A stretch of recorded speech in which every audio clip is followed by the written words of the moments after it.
تو ایک چیز جو اس امت پر بہت ہی واضح اللہ کا انعام ہے وہ یہ ہے، جس طرح میں پہلے عرض کر چکا، قرآن و سنت اصلی حالت میں محفوظ ہے، لیکن اس کے باوجود پھر بھی کچھ لوگ جو ہے وہ کہیں جی نہیں، جو ہمارے بزرگ کہہ رہے ہیں بس وہ حرف آخر ہے۔ یہ مقام، یہ منصب صرف نبی کریم صلی اللہ علیہ وسلم کو حاصل ہے۔ امام مالک رحمہ اللہ تعالیٰ نے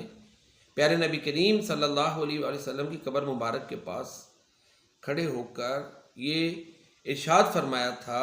کہ ہر ایک کی بات قبول بھی کی جا سکتی ہے، رد بھی کی جا سکتی ہے، سوائے نبی کریم صلی اللہ علیہ وسلم کے، کہ ان کی ہر بات ماننا لازم ہے، ان کی اطاعت لازم ہے، کیونکہ من یطیع الرسول فقد اطاع اللہ، جس نے رسول کی اطاعت کی اس نے اللہ کی اطاعت کی۔ اور اللہ تعالیٰ فرماتے ہیں اے ایمان والو اطیعوا اللہ واطیعوا الرسول، اللہ اور رسول کی اطاعت کرو، ولا تبطلوا اعمالکم، ان کی نافرمانی کر کے اپنے اعمال کو باطل مت کرو۔